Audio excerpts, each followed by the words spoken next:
Hero and I are sitting here thinking about the legitimacy of this project, and I think this is just another matter of these crazy miscommunications, and that's why we blew up our motor on an overheat, probably a ring. So yeah, the whole project itself might be that whole ship of fools thing, you know? So how smart are you to lend your hand to raise a flag atop a ship of fools?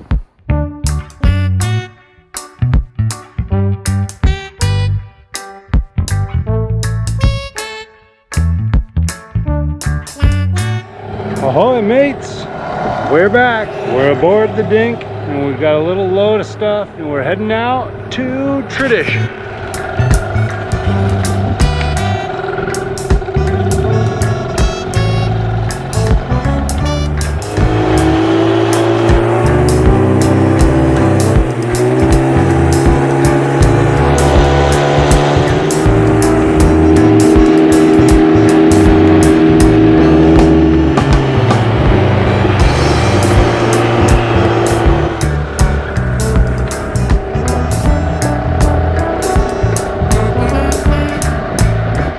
Ahoy, Tradition!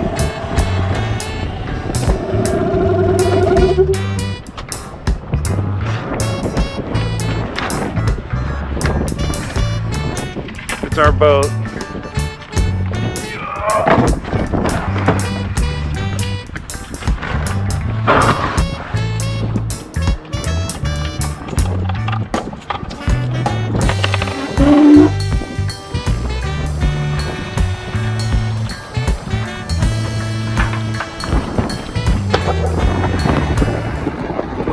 Hero and I are sitting here thinking about the legitimacy of this project. I just realized why we overheated. You know how we fixed that exhaust coupling? Well, that whole exhaust pipe that's wrapped with the kind of sketchy looking heat resistant wrap just folded in on its own after I turned the pressure off from the valve when the water wasn't in there. There's nothing holding her up. She fell right down. Nothing was holding that whole system up. And it just kind of collapsed. And I realized that there's some brand new exhaust pipe in the lazarette behind the motor. And I think this is just another matter of these crazy miscommunications where one day somebody's doing one thing and the next day somebody else is doing, and somebody intended to change that whole exhaust and somehow it's just the old one got put back together. And that's why we blew up our motor on an overheat, probably a ring. So yeah, the whole project itself might be that whole ship of fools thing, you know? There's lots of boats out there. So how smart are you to lend your hand to raise a flag atop a ship of fools? With that being said, I know I'm just as much to blame as everyone. I should have known to take these precautions, but coming in where I'm coming in, I'm going on everybody's word of what's been happening. What's up? Hey, sit down, lay down. We're trying to make a little video here. So anyway, I should have known to change that exhaust. So I can't blame anybody else. But the question becomes, what are we really doing here? What are we really doing here? Are we just spinning our wheels, or is this project worth doing? Dun dun dun. Sorry to give you guys the drama, but ahoy mates! All right, we're back. We're working on Tom's dinghy again. We've got it mostly completed. I gave it back to him once, and then next thing you know, he stepped through the floor and opened up a big crack. This is our final attempt at getting it good. I've already re-tabbed all the floors on the inside, laid down new glass. I reattached the thwart to the gunnel. I've painted. I had all the bottom paint off at one point. I had footage for you, but I threw it away to clear up my computer. Small computer, you know. But at this point, this is the last part of the fix. I'm just putting a little topside paint on these hatches, and listening to some jazz. So let's go ahead. I'll show you a bit of the process.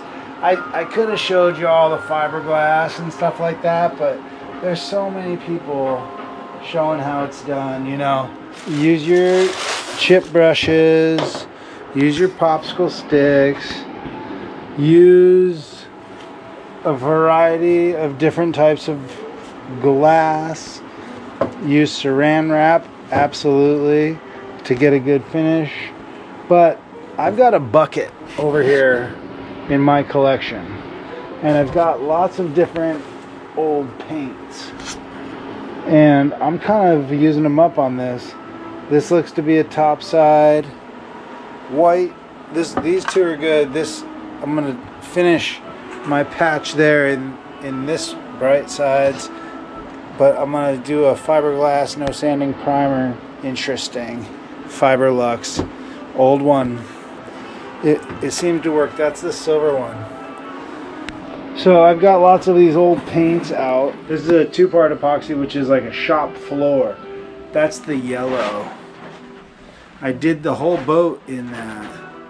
And then this is actually, it looks like shit already, but that's a what do you call that good stuff? Cleaning her up with a little denatured alcohol here.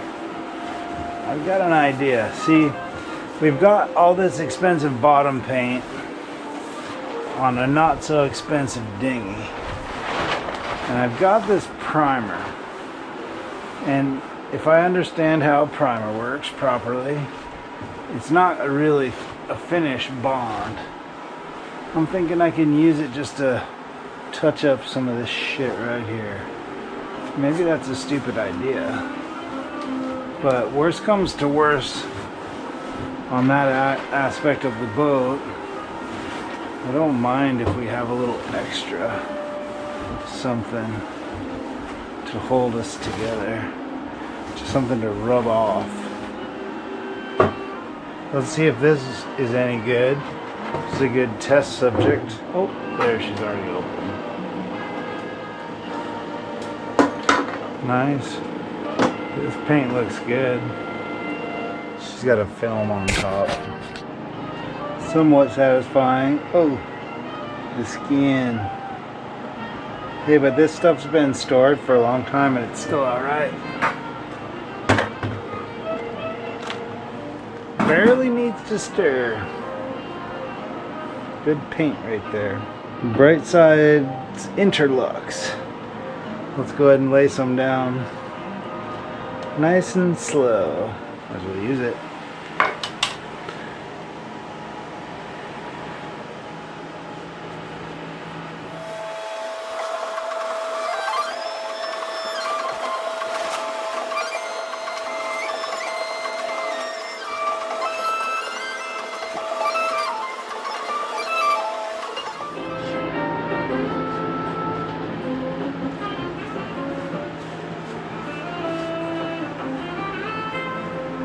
Ah, painting.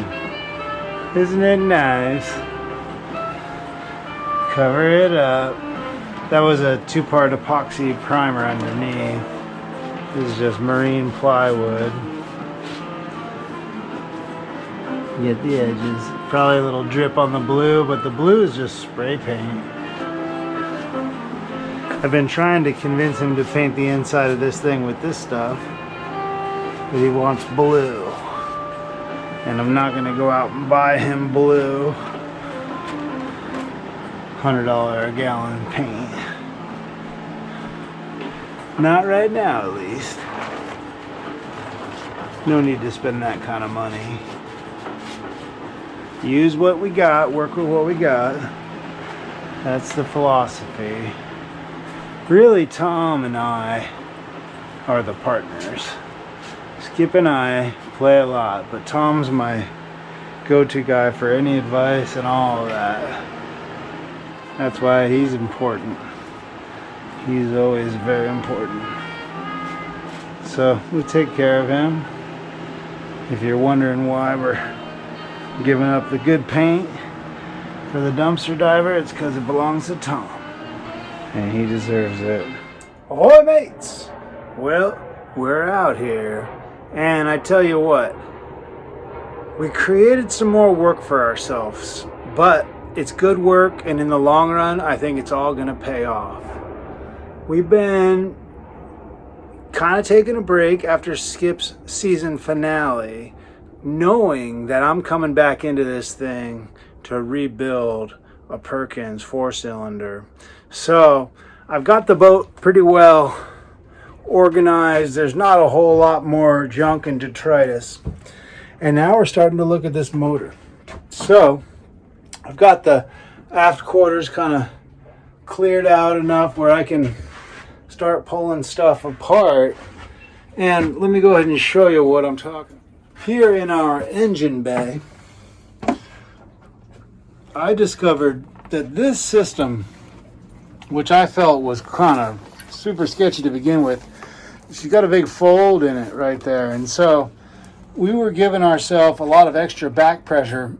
We were getting water, we had flow, but we were getting back pressure out of the exhaust, and we went ahead and replaced this aspect of the exhaust all the way back and out of the boat.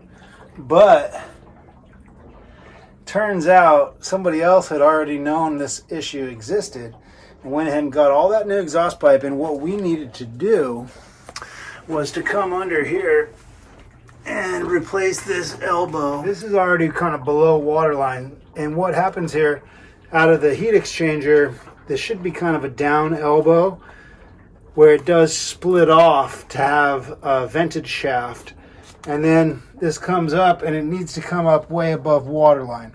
So somebody along the lines created this piece of exhaust pipe and then wrapped it.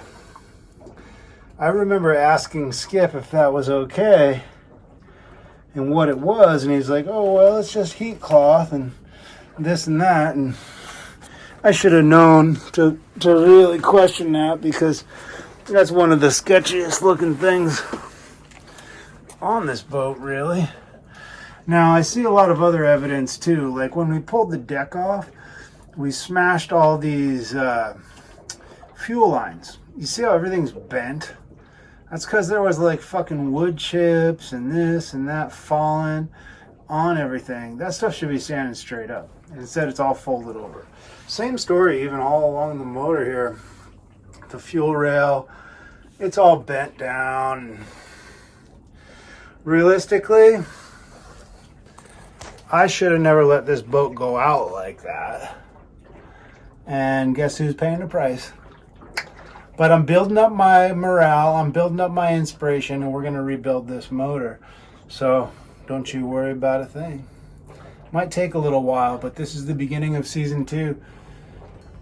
Diesel Mechanics 101 on a Perkins 4108. I'm not sure. I'll find out exactly.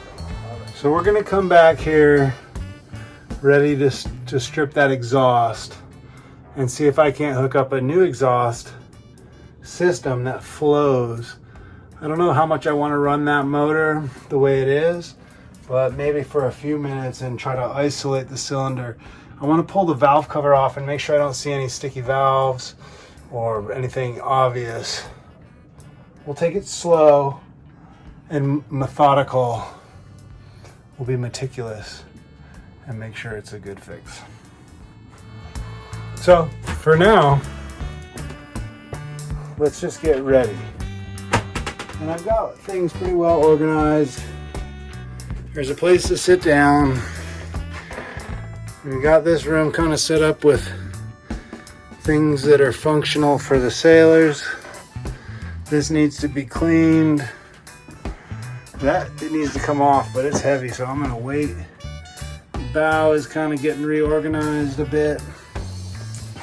And everything needs a major scrub, but this is the first time I've got almost all the construction equipment off. I got a couple boxes here. I'll let them live for now.